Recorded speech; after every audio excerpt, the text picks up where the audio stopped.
Listen, especially in my community, I always say, and motherfuckers be getting on my ass. I don't give a fuck, bro.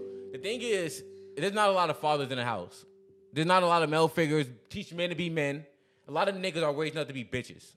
And like, she hear me when I be going my rants all the time at the crib. The thing is, a lot of niggas are fucking soft. A lot of niggas don't know how to control their emotions. A lot of niggas don't know how to control because they're raised by women. They're raised by women. I always say, unfortunately, like everywhere with their emotions. I always say, unfortunately, women are emotional. We are. Women can't raise a man. We also are emotionally wired to okay, this is why I'm feeling like this, but then it goes again to, damn, I'm having these little bipolar moments. Right. The thing is, women can't raise a man.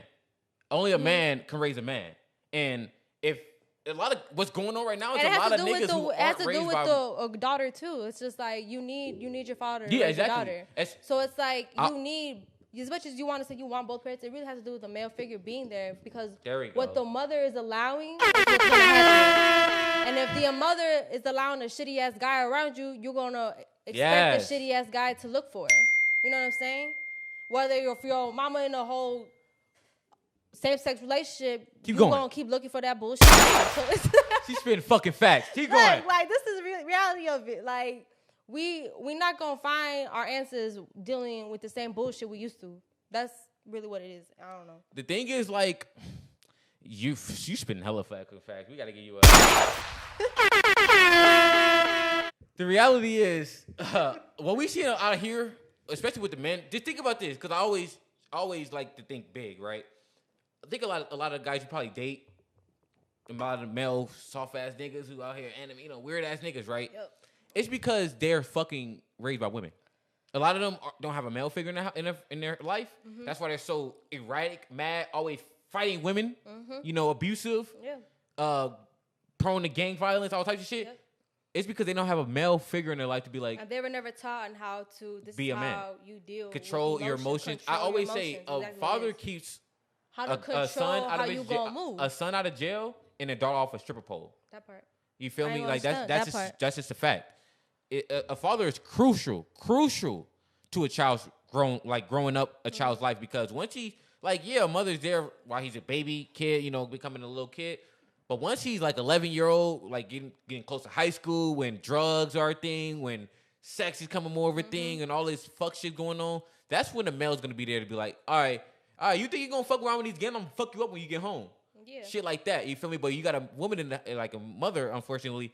It's like you already know you can get away with it for a while because the hips don't hurt, or she's gonna be more lax, all types of shit. So I always say a male figure. Fold faster. She's not really gonna be that. She's not gonna be on your ass. She's not gonna be. She working too. Like single mothers, they're often working a lot. They're very busy. Like they're not really dealing with their kids. Fortunately, my father was in my life in a bit.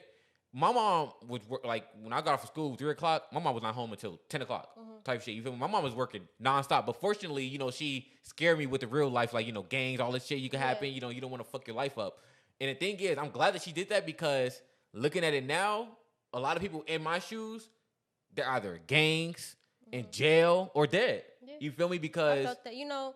My mother and me, we grew up in like Pilsen and stuff, and she had area. So and she had at a point where like we lived in Cicero, Illinois, which is like right at the borderline of a little village, and so but my upbringing was in the Pilsen neighborhood and Little Village neighborhood. I went to grammar school at Pilsen, and then Little Village I went to high school. So it's like within my upbringing, she thought that was teaching me a lesson, but in an aspect it kind of had me going the same footsteps at her. Like I definitely wasn't open to.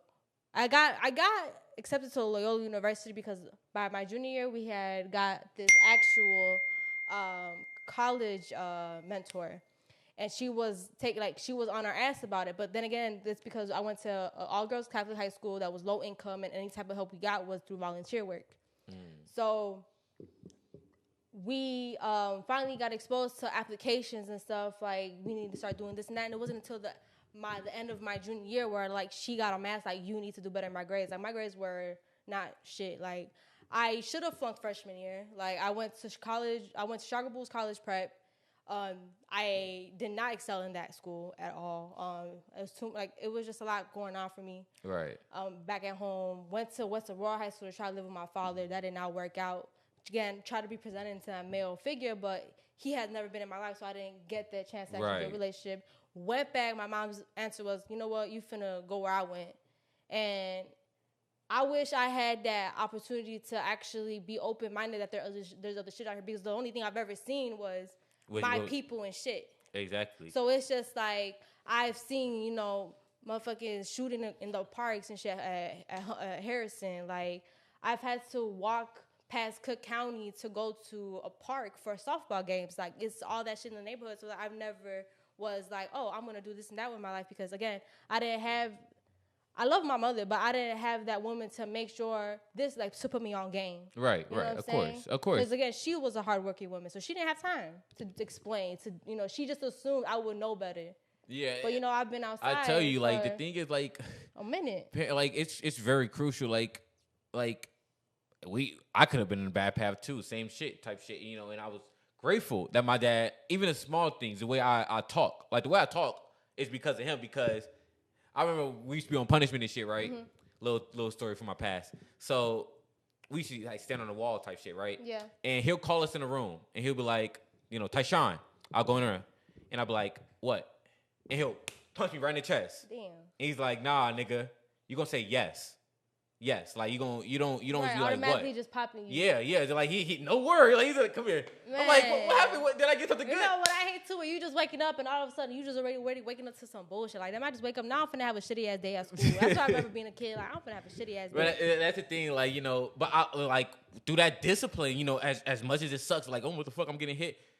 You learn, like, okay, the way you present yourself is important, especially as a man, you know, because you don't, as a man, it's even more crucial because there's no. They watching you. Like, they watching y'all. We listened to the story. This girl's daughter hit the cop twice. You know, growing up, she hit the cop twice and shit. I'm thinking, what the fuck? If that was a nigga, he would have been in jail right now. He would have had a felony charge, all types of shit. So guys have it much harder in life, so you have to be your P's and Q's.